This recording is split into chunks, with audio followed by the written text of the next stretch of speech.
আসসালামু আলাইকুম রহমতুল্লাহি ওবরাকাতুহু। সম্মানিত প্রিয় মুসলিম ভাই ও বোনেরা, আর ইসলামী টিভির পক্ষ থেকে সকলকে জানাই আন্তরিক মোবারকবাদ। আশা করি সকলে ভালো আছেন। আমি আলহামদুলিল্লাহ আল্লাহর রহমতে ভালো আছি। আজকে আপনাদের মাঝে আলোচনা করব যেসব কারণে কুরবানি আদায় হয় না, অর্থাৎ কুরবানি শুদ্ধ হওয়ার জন্য যেসব কারণ আপনাকে জানতে হবে সেই সম্পর্কে। তো কুরবানি আল্লাহ তাআলার নিকটবর্তী পৌঁছার অন্যতম একটি আমল। নির্দিষ্ট দিনসমূহে কুরবানি করার সামর্থ্য যার থাকবে তার উপর কুরবানি করা হলো ওয়াজিব। টাকা খরচ করে যদি কুরবানি আদায় না হয় তাহলে তা আল্লাহ তাআলার নৈকট্য অর্জনের কোনো কাজে আসবে না। কুরবানি শুদ্ধ হওয়ার জন্য বেশ কিছু বিষয় লক্ষ্য রাখতে হয়। নিম্নে সেগুলো আপনাদের মাঝে তুলে ধরছি। তো 1 নম্বর হলো নিয়ত বিশুদ্ধ না হওয়া। কুরবানি আল্লাহ তাআলার কাছে কবুল হওয়ার জন্য একনিষ্ঠ নিয়ত জরুরি। কুরবানি হতে হবে একমাত্র আল্লাহ তাআলার সন্তুষ্টির জন্য। অন্য কারো সন্তুষ্টি অথবা লোক দেখানো উদ্দেশ্য অথবা কম টাকায় অধিক গোশত বা ভালো গোশত পাওয়া যাবে, এ ধরনের নিয়তে কুরবানি করলে এই কুরবানি শুদ্ধ হবে না, কবুলও হবে না। তবে কুরবানির শেষে গোশত খাবো এ ধরনের কামনা অন্তরে বিরাজ করলে কুরবানি অশুদ্ধ হবে না। সূরা হজ এবং মুসনাদ আহমদ। 2 নম্বর হলো হারাম টাকায় কুরবানি করা। সম্পূর্ণ হালাল সম্পদ থেকে কুরবানি করতে হবে। হারাম টাকায় কুরবানি করলে এই কুরবানি শুদ্ধ হবে না। আবু হুরায়রা রাদিয়াল্লাহু তাআলা আনহু থেকে বর্ণিত, তিনি বলেন, রাসূলুল্লাহ সাল্লাল্লাহু আলাইহি ওয়াসাল্লাম বলেছেন, আল্লাহ তাআলা পবিত্র, তিনি পবিত্র এবং হালাল বস্তু ছাড়া গ্রহণ করেন না। মুসলিম শরীফ। 3. পশুর বয়স শরীয়ত নির্ধারিত বয়সের কম হওয়া। 3 ধরনের পশু দিয়ে কুরবানি করা যায় তথা 1 ছাগল, 2 ভেড়া, ছাগল, ভেড়া, দুম্বা এবং 2 গরু, মহিষ, 3 উট। তাদের আবার নির্দিষ্ট বয়সসীমা আছে, এর কমে কুরবানি শুদ্ধ হয় না। উটের বয়স 5 বছর হতে হবে, গরু এবং মহিষের বয়স 2 বছর হতে হবে, ছাগলের বয়স 1 বছর হতে হবে, ভেড়া এবং দুম্বার বয়সও 1 বছর হবে। সংকটের সময় 6 মাসের হলেও সমস্যা নেই। মুসলিম শরীফ। 4. ত্রুটিপূর্ণ পশু কুরবানি করা। কুরবানি শুদ্ধ হওয়ার জন্য পশু হতে হবে বড় ধরনের, দোষ ত্রুটি থেকে মুক্ত। হাদিসে এসেছে 4 ধরনের পশু দিয়ে কুরবানি হবে না। 1. অন্ধ, যার অন্ধত্ব স্পষ্ট, রোগাক্রান্ত, যার রোগ স্পষ্ট, পঙ্গু, যার পঙ্গুত্ব স্পষ্ট এবং আহত, যার কোনো অঙ্গ ভেঙে যায়। ইবনে মাজাহ। জবাইয়ের সময় বিসমিল্লাহ না বলা এটাও একটি কারণ। কুরবানির পশু জবাইয়ের সময় ইচ্ছাকৃতভাবে বিসমিল্লাহ না বললে কুরবানি হবে না, কিন্তু যদি ভুলে বিসমিল্লাহ না বলে তাহলে কুরবানি হয়ে যাবে। সূরা আনআম। পশুর গলার অন্তত 3 রগ না কাটা।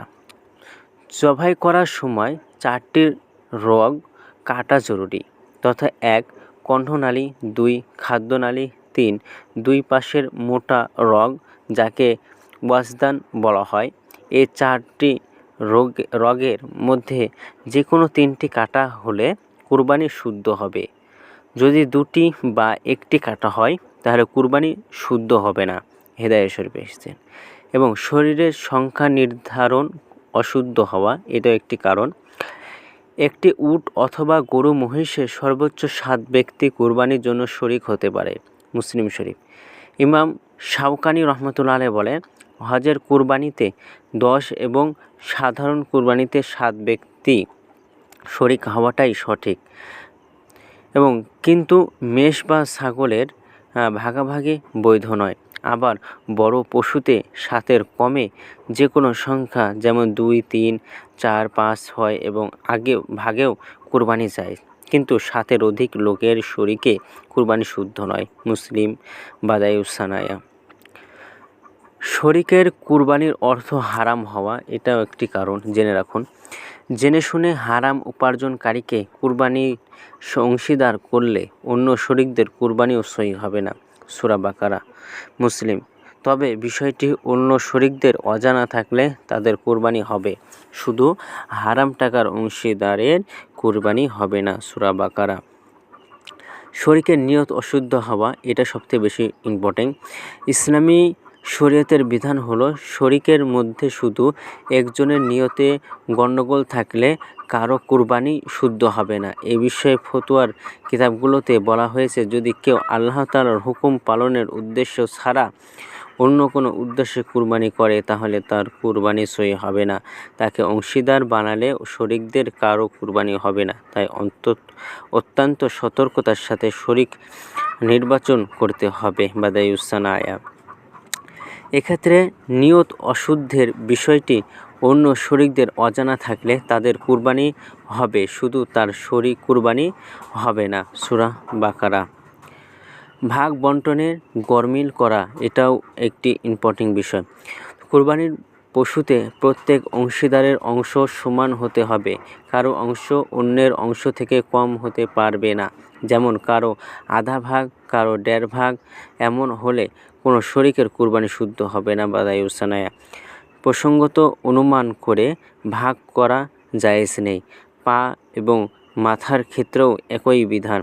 তবে কেউ যদি নিজের ভাগের অংশ অন্যজনকে দিয়ে দেয় তাতে সমস্যা নেই। আব্দুল মুখতার। তো আমাদের ভিডিওটি আজকে এই পর্যন্তই ছিল। ভিডিওটি ভালো লাগলে অবশ্যই চ্যানেলটি সাবস্ক্রাইব করে পাশে থাকবেন। ধন্যবাদ সকলকে। আসসালামু আলাইকুম রহমতুল্লাহি ওয়া বারাকাতুহু। এই ভিডিওটিতে আমরা যা কিছু আলোচনা করলাম এই সবগুলোর জন্য আপনারা মেনে চলতে পারেন, তাহলে অবশ্যই আপনার যেই কুরবানিটা আপনি দিবেন সে কুরবানিটা অবশ্যই খাঁটি হবে। এবং একটা জিনিস মাথার ভিতর রাখবেন এবং মনের মধ্যে খেয়াল করবেন যে আপনারা একমাত্র খালেস আল্লাহ তাআলাকে রাজি করার জন্যই কিন্তু এই কুরবানিটা দিবেন। কারণ আল্লাহ তাআলা আপনার গোশত, এই পশুর রক্ত এগুলো কিছুই দেখেন না, দেখেন আপনার কি করেন মনটা, আপনি কতটুকু আল্লাহকে রাজি খুশি করতে পারছেন। যদি এই রাজি খুশি করতে পারেন তাহলে আল্লাহ তাআলা আপনাকে কি দিবেন বলেছেন, হাদিসের মধ্যে বলছেন যে হলো পশমের মানে এই পশুটার প্রত্যেকটা পশমের বিনিময়ে একটা কেটে নেকি আল্লাহ তাআলা আপনাকে দান করবেন। সুবহানাল্লাহ। তাহলে দেখেন কতটুকু সওয়াব কিন্তু আল্লাহ তাআলা এই পশুর কুরবানির দ্বারা আপনার আমলনামায় দিয়ে দিচ্ছে। কত বড় একটা সুযোগ যে একটা নেক আমল আপনি করবেন। তো এটা আপনি করবেন শুধু একমাত্র আল্লাহকে রাজি খুশি করার জন্য।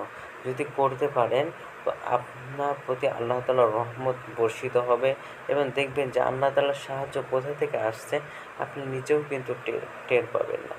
এজন্য নিজে যেহেতু আমলটা করবেন এবং অন্যদেরকেও বলবেন যাতে করে সে মানুষও যেন সেদিকে আমলটা করতে পারে।